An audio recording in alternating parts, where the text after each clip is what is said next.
Bueno, pues pasamos a la siguiente presentación, ¿vale? Ya hemos logrado conectar con Marta. Pues Marta nos va a hablar de la hoja de ruta del hidrógeno aquí en España. Ella es técnico comercial y economista del Estado, jefa del área de ayudas para el hidrógeno internacional, subdirectora general de hidrocarburos y nuevos combustibles dentro de la Secretaría de Estado de Energía y del Ministerio de Transición Ecológica. Entonces, Marta, cuando quieras, pues es todo tuya la charla, el foro. Vale, pues muchas gracias. Encantada de conoceros a todos. La carga de trabajo, por desgracia, no me ha permitido estar hoy con vosotros a nivel presencial, que me hubiera encantado. Y nada, solo corregir un momento, no soy subdirectora, solo soy jefa de área. Pero bueno, estoy aquí para poder intentar explicaros todo lo que pueda y sobre todo preguntad todo lo que queráis. No sé cuánto tiempo me van a dar para poder hacer esta presentación, pero bueno, pues me cortáis cuando veáis oportuno, ¿vale? Cuenta con unos 45... Como os habrán explicado anteriormente, y no me voy a centrar en la parte de tecnología porque entiendo que yo hoy me dedico más al tema regulatorio, el hidrógeno renovable es parte de la solución para poder lograr la neutralidad climática en 2050, ¿vale? Y para poder desarrollar cadenas de valor innovadoras en España. De hecho, no solo en España, sino también en la Unión Europea.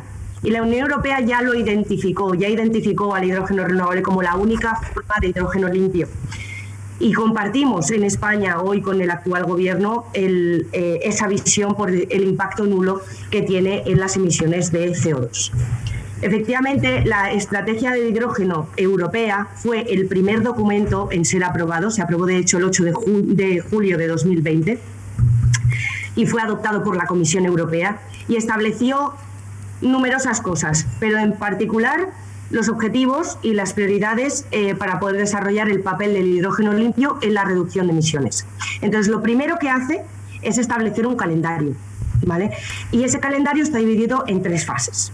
En esa primera fase se establece ya de 2020 hasta 2024, donde el objetivo estratégico es instalar al menos 6 gigavatios de electrolizadores de hidrógeno renovable y producir hasta 1 millón de toneladas de hidrógeno renovable para poder descarbonizar la producción de hidrógeno existente. Descarbonizar es eliminar las emisiones de CO2, como ya probablemente sabréis.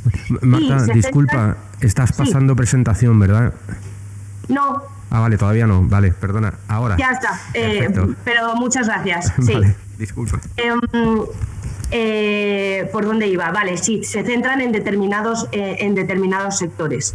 Entonces, se centran, para empezar, en tratar de fomentar, ¿vale?, de impulsar la producción, tratando de fomentar la fabricación de electrolizadores y, por otro lado, tratan de determinar cuáles deben ser los usos que ya existen a los que se debe aplicar esas tecnologías del hidrógeno, como son las refinerías, las acerías y los complejos químicos, ¿vale?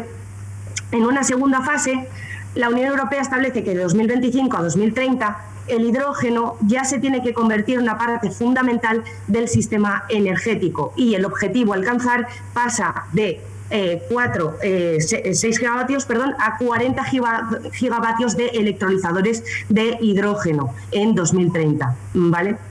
Entonces, en esta fase se espera que el hidrógeno ya empiece a ser competitivo y además se van a necesitar determinadas políticas para poder impulsar la demanda industrial en aquellos sectores donde la electrificación no sea posible. Por lo tanto, ya tenemos una parte muy importante aquí y es que el hidrógeno renovable solo se utiliza en aquellos usos en los que la electrificación no sea posible. Se utiliza como último recurso, ¿vale?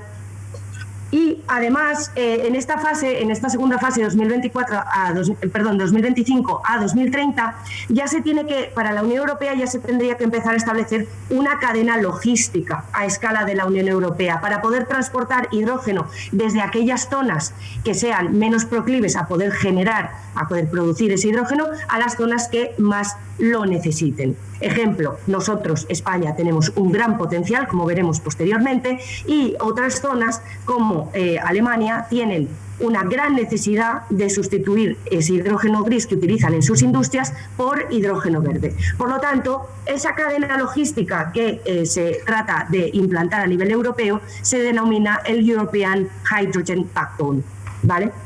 Y para ello veremos que se van a proponer unas determinadas acciones. En cualquier caso, existe una tercera fase que es a partir de 2030, donde ya se contempla el despliegue absoluto del hidrógeno. Las tecnologías del hidrógeno ya habrían alcanzado la madurez y ya se podría desplegar a gran escala, ¿vale? Lo importante que al final, o sea, me refiero, además la estrategia pretende fomentar esas cadenas de valor industrial, tratando de solucionar ese chicken egg problem, es decir, no voy a invertir en instalaciones en campos de electrólisis porque no tengo demanda, no tengo off-takers a la que suministrar ese hidrógeno. La demanda, a su vez, no tiene incentivos a pasar a el hidrógeno porque no existe una oferta competitiva de hidrógeno renovable. Por lo tanto, se trata de impulsar tanto la producción como la demanda para solucionar el problema del huevo y la gallina. Por otro lado, la Unión Europea trata de potenciar la infraestructura para poder reducir las posibles fragmentaciones que puedan existir a nivel de transporte en la Unión Europea, y trata de fomentar la I+D+I. ¿Y cómo lo piensa hacer? A través de dos patas. Por un lado, crea la mesa del hidrógeno renovable, la alianza del hidrógeno renovable, con el objetivo de identificar y facilitar las inversiones viables. Esta alianza no solo está compuesta por los Estados miembros, sino por todos aquellos stakeholders, es decir, todo aquel grupo de interés que pretenda participar, ¿vale? Por lo tanto, la industria, las regiones, pero también la sociedad civil. Y hoy en día esta alianza es muy importante porque se diferencia en diferentes grupos de trabajo, de los cuales uno se dedica a determinar o detectar las posibles barreras de entrada que puedan existir al rápido despliegue del hidrógeno renovable. Por lo tanto, se concentra en acelerar el permitting dentro de cada país en la medida de sus posibilidades, porque al final no deja de ser una mesa cuyas decisiones no son vinculantes, pero sí que trata de hacer sí que tiene una posición de lobby en cada uno de esos países. Y luego, por otro lado, hay un grupo de trabajo también muy importante que está tratando de estandarizar la producción de hidrógeno y qué calidad de pureza, por lo tanto, tiene que tener para que pueda ser interoperable a lo largo de todo el territorio de la Unión Europea.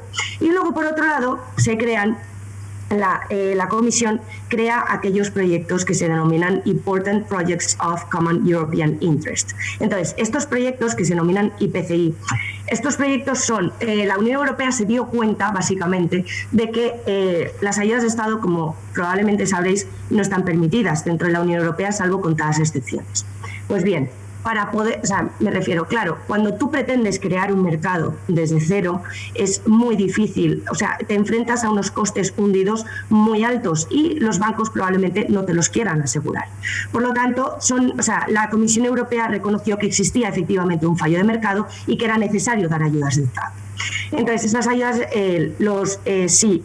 Entonces, la Comisión Europea básicamente lo que propuso es: voy a crear unos procesos, ¿vale?, abiertos a todos los proyectos de los Estados miembros con determinado volumen de inversiones, es decir, tienen que ser proyectos grandes, en los que van a tratar de, se van a meter en una plataforma donde van a tener que hablar con otros proyectos de otros Estados miembros para poder producir sinergias entre ellos y poder presentar candidaturas sólidas. Pues aquellos proyectos que presenten un elevado componente de innovación, un elevado grado de madurez y supongan y provoquen efectos de desbordamiento a lo largo de toda la Unión Europea, entonces a esos proyectos les voy a dar ayudas de Estado muy por encima de los límites de minimis que normalmente se establecen. O sea, estamos hablando de ayudas de Estado de en torno a unos 50, 60 millones de euros. ¿Para qué? Para poder financiar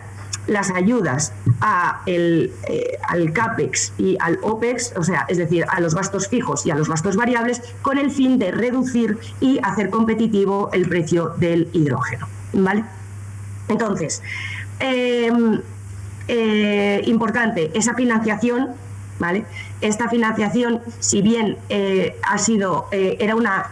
si bien todo el proceso de selección va a ser llevado a cabo por por la Comisión Europea, la financiación siempre va a ser nacional, es decir, son los Estados miembros los que deciden qué proyectos van a financiar, ¿vale? Y de hecho, esta financiación en España en concreto proviene de los fondos europeos. Pero bueno, esto para que lo entendáis, ¿vale? Hasta dónde estamos hoy, porque es verdad que hoy hemos avanzado mucho más de la hoja de ruta. Pero la hoja de ruta fue nuestro punto principal, fue nuestro punto de partida para poder saber dónde estábamos, de dónde venimos y sobre todo hacia dónde queríamos ir. El hidrógeno, la hoja de ruta del hidrógeno está orientada, por tanto, a proporcionar las señales adecuadas para poder fomentar la inversión privada, acelerar la madurez tecnológica, identificar las barreras existentes y proponer todas aquellas medidas en las que vamos a trabajar en los próximos 3 años. Como sabéis, la hoja de ruta se actualiza cada 3 años, el año que viene nos tocará actualizarla, sobre todo después de la guerra de Rusia y Ucrania, pero eso hablaremos después. Hoy en día, el hidrógeno no solo es importante por el uso como materia prima, o sea, como bien sabréis, el hidrógeno gris se utiliza actualmente en procesos de refinerías para poder tratar el petróleo crudo o también para poder fabricar amoníaco.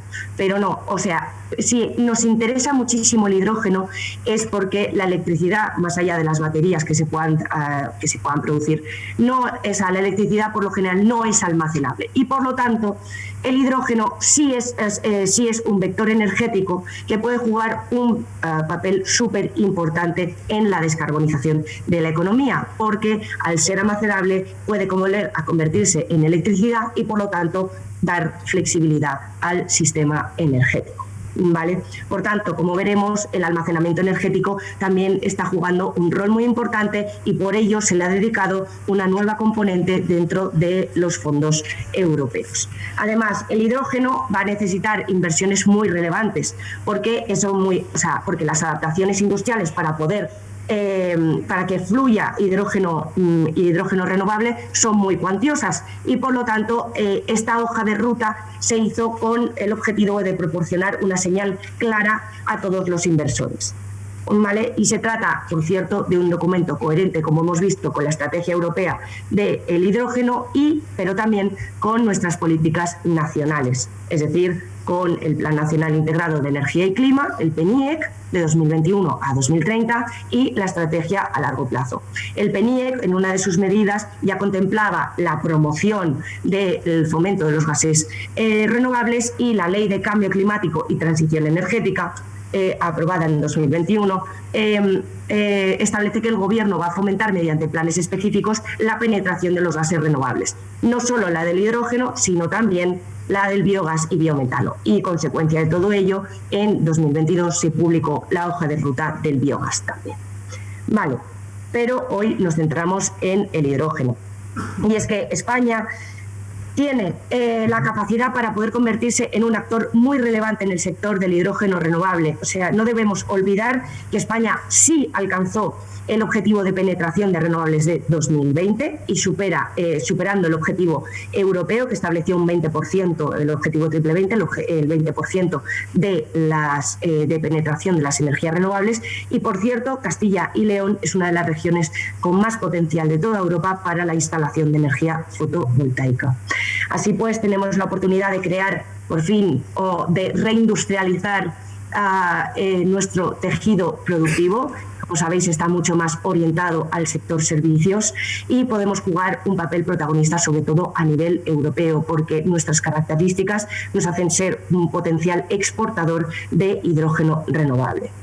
Así pues, nos hemos fijado un objetivo muy claro y es que con la hoja de ruta nos tratamos de identificar los retos y oportunidades para el desarrollo del hidrógeno renovable en España, ¿vale? Y el objetivo cuantitativo es que de las 500.000 toneladas al año de consumo de hidrógeno, ¿vale? Principalmente gris, que se utiliza como que en refinerías y en fabricantes de productos químicos, pretendemos sustituir el 25% por hidrógeno renovable en 2030. Es decir, pretendemos descarbonizar 125.000 toneladas de hidrógeno en 2030, ¿vale? Bien. Ahora voy a pasar a los objetivos.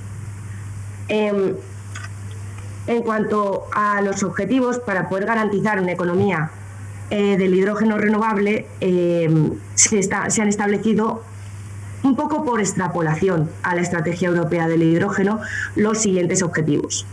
En 2030 pretendemos alcanzar a nivel de producción 4 gigavatios de potencia instalada de capacidad de electrólisis, junto con la construcción de potencia de generación eléctrica asociada.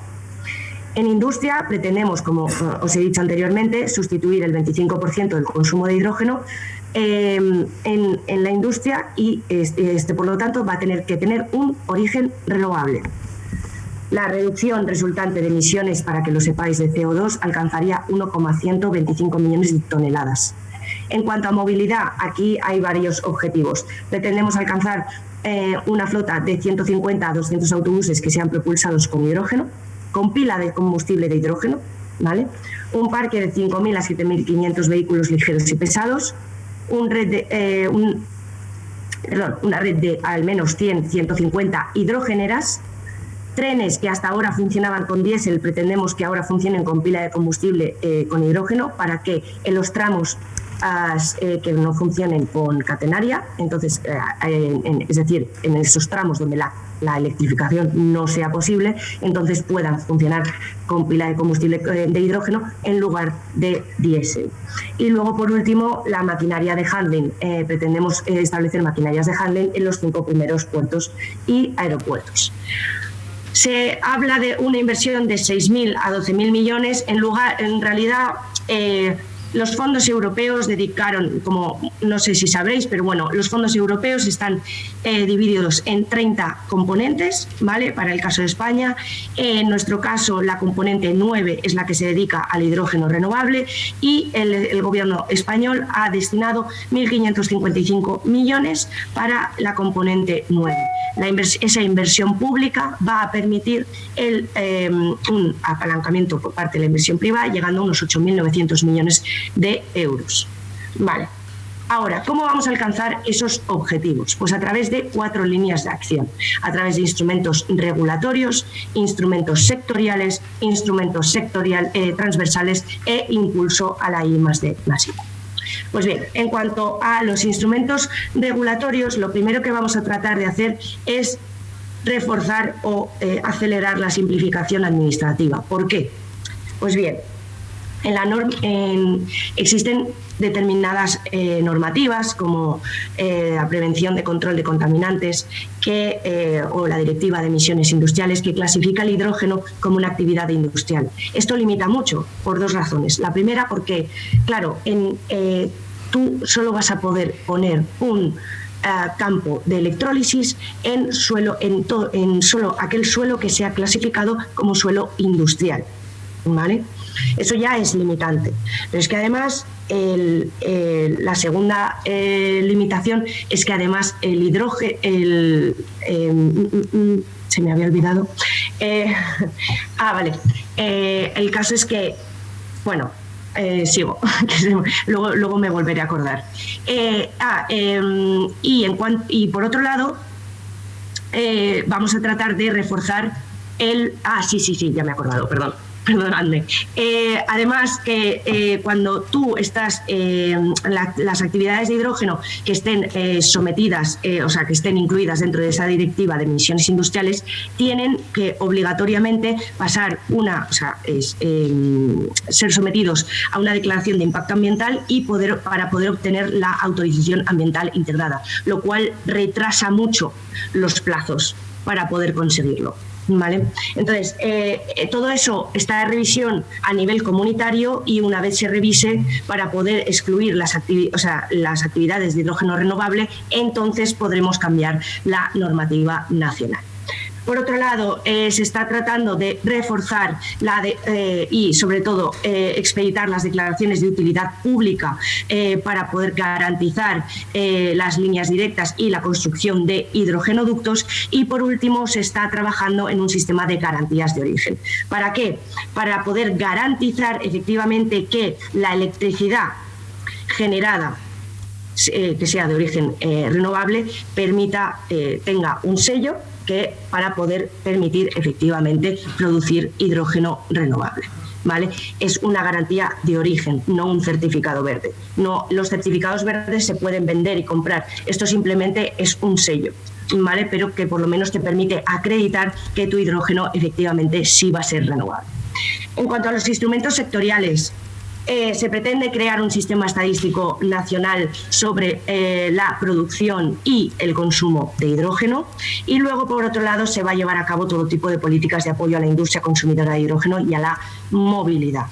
Entonces, se van a establecer instrumentos financieros para poder desarrollar los clústeres de hidrógeno. Estos instrumentos financieros también están dentro de la componente 9 que os he contado antes, para poder fomentar al menos dos bahías de hidrógeno antes de 2026. Y en cuanto a la movilidad, se pretenden incentivar la compra de vehículos de hidrógeno, si bien los vehículos serán de movilidad pesada, es decir, estaríamos hablando de camiones, de tractores, no de coches, porque los coches serían más bien de objetivo electrificación. También se pretende el despliegue de hidrogeneras y la transformación de locomotoras diésel, lo que os he contado antes. En lugar de funcionar con diésel, funcionarían con pila de combustible de hidrógeno. Además, no existe una normativa específica de hidrogeneras, por lo tanto, se va a tratar de crear una. También se va a tratar de fomentar el sector el hidrógeno en el sector de la aviación a través de la producción de bioqueroseno sintético, lo que se denominan como SAF, los Sustainable Aviation Fuels. Además, se va a tratar de introducir también el hidrógeno dentro de la infraestructura portuaria, no solo a nivel de recarga, sino también dentro de los astilleros. Y luego, por otro lado, se va a tratar de fomentar el almacenamiento energético. ¿Por qué? O sea, para poder fomentar lo que se denomina la integración sectorial, es decir, que el hidrógeno sea la conexión entre la electricidad y el gas. ¿Vale? Entonces, cuando hablamos de Power to Gas, por ejemplo, el elemento de conexión es el electrolizador. El power, porque se obtiene electricidad, el electrolizador a partir del agua, como os habrán explicado en el proceso de electrólisis, lo convierte a hidrógeno, que es un gas. Pues se pretende también hacer el proceso contrario, es decir, a través ese hidrógeno se va a almacenar y posteriormente se pretenderá pasar al proceso contrario y alcanzar y obtener la producción de electricidad. ¿Vale? Y por otro lado se establecerán los requisitos de inyección en las redes, ¿vale? Así como los requisitos de combustión en calderas. En cuanto a los instrumentos transversales, fundamental no solo las campañas de concienciación para entender que los beneficios del hidrógeno, y la formación, porque es una industria nueva en la que España tiene mucho potencial y por lo tanto existen grandes posibilidades de reconversión de trabajadores a puestos de trabajo, además que pueden llegar a ser muy cualificados. Por lo tanto, existe una gran oportunidad de generación de empleo en el sector del hidrógeno. Por otro lado, también se van a elaborar estudios no solo de potencial de producción y consumo, sino también de cómo mejorar o cómo aumentar la potencia de los electrolizadores, de los grandes demostradores de electrólisis. Y por último, se tratará de a la hora de... Vale, esto es importante. Entonces, la componente 9, ¿vale? Voy a hacer un inciso aquí. La componente 9 al final se ha dividido en diferentes líneas, ¿vale? Una de las líneas es precisamente la de clúster, pero hay otras dos líneas. Una línea de cadena de valor, donde se pretende fomentar la producción de componentes auxiliares para la producción de hidrógeno, se pretende aumentar los stacks de los electrolizadores, se pretende fomentar la I+D+I, y luego otra línea que se llama proyectos pioneros. Esos proyectos pioneros lo que tratan de hacer es aunar toda la cadena de valor, es decir, aunar producción, energía renovable, ¿vale? Para poder generar la electricidad, esa instalación de electrólisis, y tratar de buscar un off-taker, es decir, buscar un consumidor que esté dispuesto a comprar ese hidrógeno, es decir, montar toda la cadena de valor. Vale, pues esas dos líneas han sido las primeras que el IDAE, el Instituto de Diversificación de Ahorro Energético, ha sacado y ha financiado por primera vez con fondos europeos. Pues bien, uno de los criterios precisamente para poder favorecer la ubicación de esos proyectos es que si tú estás en una zona de transición justa o una zona que esté experimentando un reto demográfico, entonces obtendrás una mayor puntuación. ¿Vale?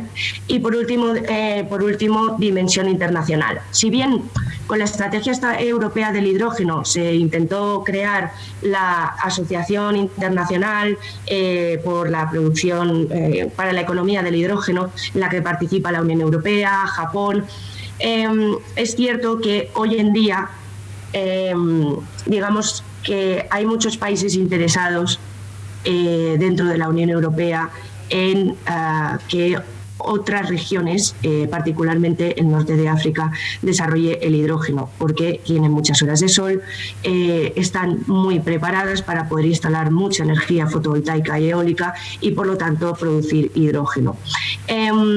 Es cierto que nosotros tenemos una posición un tanto más complicada, porque al final estaríamos rivalizando con ellos, pero en cualquier caso lo tenemos que convertir en oportunidad y poder cooperar en la medida en la que podamos redistribuir la riqueza generada por el hidrógeno producido, no solo en España, sino también en Marruecos, en Argelia, en Túnez, para poder crear una región dinámica en la región del Mediterráneo. Y ya por último, el impulso a la I+D+I.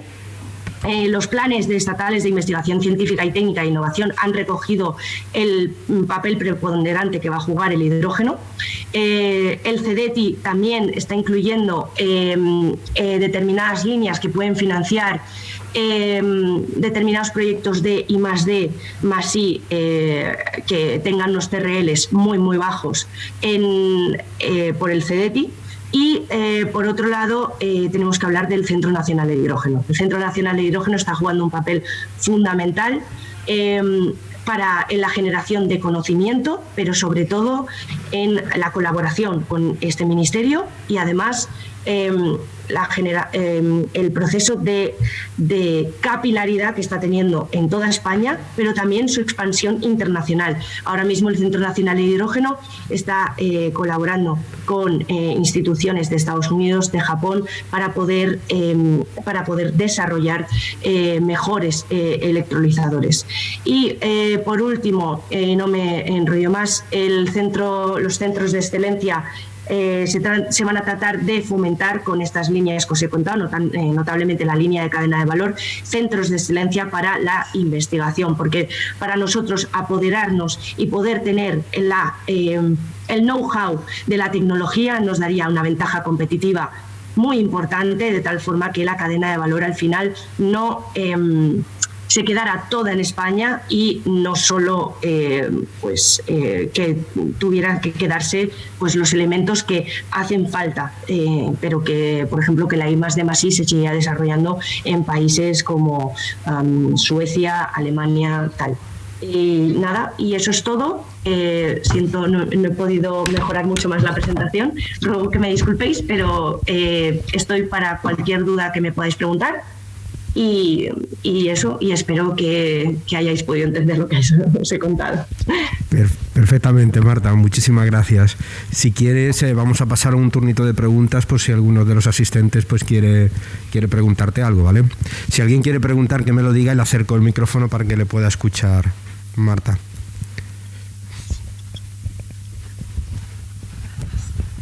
Hola Marta, ¿me oyes? Hola, sí. Bueno, muchas gracias por la presentación. Yo te quería hacer una pregunta y perdóname, corrígeme si no estoy en lo cierto. Quería preguntarte sobre el sistema de garantías de origen, cómo estáis trabajando, porque si no recuerdo mal, creo que en la hoja de ruta del hidrógeno se definía el hidrógeno renovable, bueno, como aquel proveniente de la electrólisis, y se incluía la biomasa. Y hace cosa de un mes la Comisión Europea sacó una definición de hidrógeno renovable en el que precisamente excluía la biomasa. Entonces, bueno, ¿cómo estáis trabajando con eso? Si ya hay una definición... bueno, esa es mi pregunta. Es muy buena pregunta, la verdad. Pues sí, efectivamente.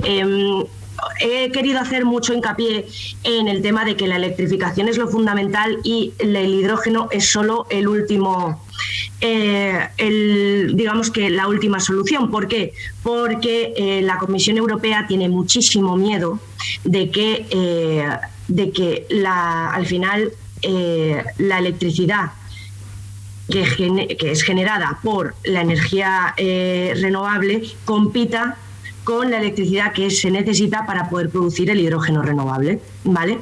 Entonces, lo que se establece es que la producción de hidrógeno renovable, en todo caso, o sea, la electricidad utilizada para el hidrógeno renovable, en todo caso tiene que ser adicional a la electricidad que ya estarías produciendo.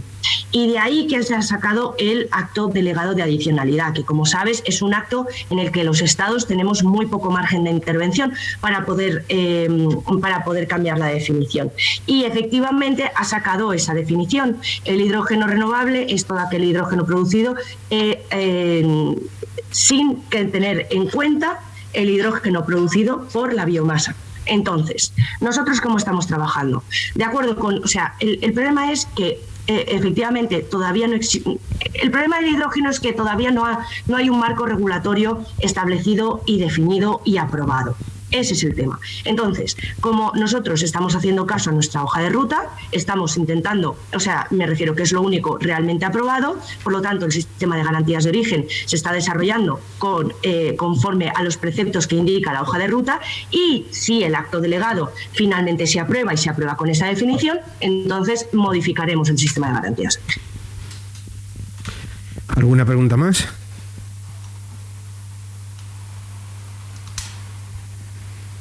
Marta, yo sí que te voy a hacer otra pregunta, porque nos has dicho que el año que viene se revisará, ¿no?, la hoja de ruta, porque ya toca. Teniendo en cuenta los objetivos, que ya nos has hablado de ellos y demás, y que la revisión está cercana, ¿cómo ves el alcance de esos objetivos? ¿Se van a tener que reformular o creéis que se podían alcanzar o cómo está? Claro, no os quería como comentar, pero en principio sí, o sea... La respuesta de las convocatorias de pioneros y cadena de valor ha sido tan positiva que se han excedido ya muchos de los objetivos que nos habíamos planteado en el plan de recuperación. En el plan de recuperación, en la componente 9, nos estábamos estableciendo como una serie de objetivos y todos ellos se han cumplido.